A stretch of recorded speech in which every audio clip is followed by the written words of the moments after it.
Assalamualaikum warahmatullahi wabarakatuh. Perkenalkan, nama saya Windari Cynthia dengan NIM 0101242121. Saya merupakan mahasiswi Universitas Islam Negeri Sumatera Utara, Fakultas Komunikasi dan Dakwah, Program Studi Komunikasi dan Penyiaran Islam. Video ini dibuat untuk penyelesaian tugas akhir semester mata kuliah Bahasa Arab dengan dosen pengampu Ibunda Kamaliah M. Hum. Jadi, simak videonya sampai akhir ya. Bye-bye! Dalam bahasa Arab, kalau kita mau menunjuk sesuatu, kira-kira disebut dengan apa ya? Dalam bahasa Arab, ternyata kata tunjuk juga memiliki beberapa bagian loh. Misalnya, kalau kita mau menunjuk ini, ataupun ini, dan ini, itu masing-masing memiliki penggunaan yang berbeda loh.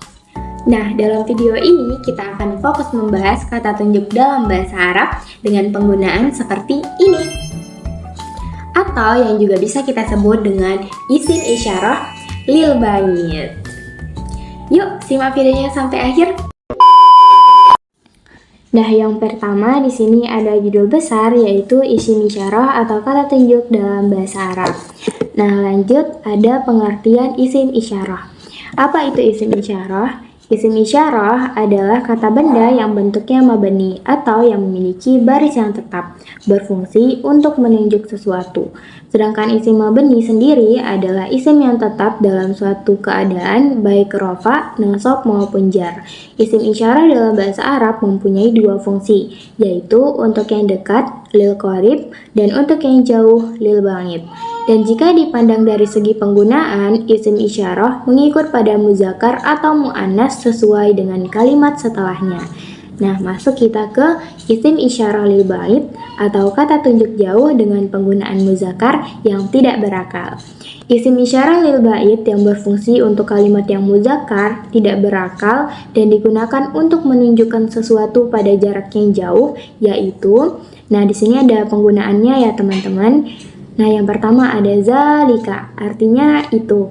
Zalika ini digunakan untuk menunjuk benda yang jauh dan berbentuk mufrad atau disebut juga tunggal maskulin. Contohnya, zalika kitabun, itu sebuah kitab.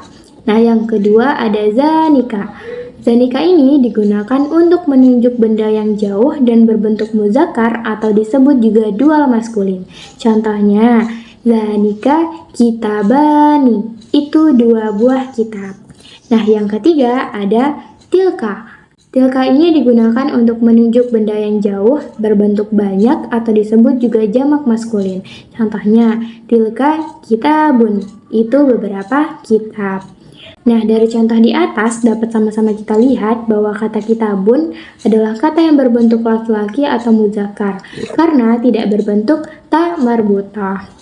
Dan kata tunjuk yang digunakan adalah kata tunjuk untuk laki-laki atau muzakkar untuk kata tunjuk yang jauh.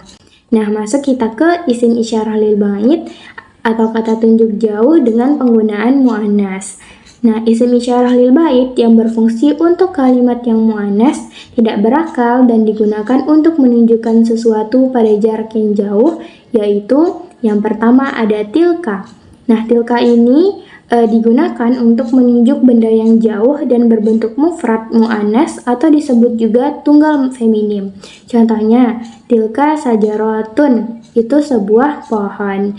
Nah, yang kedua ada tanika. Tanika ini digunakan untuk menunjuk benda yang jauh dan berbentuk mu'annas dan berbentuk musanna atau disebut juga dual feminim.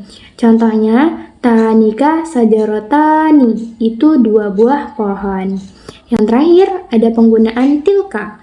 Tilka ini digunakan untuk menunjuk benda yang jauh untuk mu'annas berbentuk jamak atau banyak atau disebut juga jamak feminim. Contohnya, tilka sajarotun, itu beberapa pohon. Nah, terakhir ada penutup. Isim isyarah adalah kata tunjuk dalam bahasa Arab yang digunakan untuk menunjukkan sesuatu. Penggunaannya dibedakan berdasarkan jarak dekat atau jauh, dan berdasarkan muzakkar atau muannas. Contohnya, ada kata tunjuk untuk benda tunggal, dua atau lebih, baik untuk kata tunjuk yang berakal ataupun kata tunjuk yang tidak berakal. Oke. Selesai. Demikianlah pemaparan materi tentang isim isyarah lil bait, penggunaan kata tunjuk dalam bahasa Arab yang jauh dalam bentuk muzakkar dan muannas. Nah, demikianlah yang dapat saya sampaikan. Kurang dan lebihnya saya mohon maaf. Saya akhiri dengan wabillahi taufiq wal hidayah. Wassalamualaikum warahmatullahi wabarakatuh.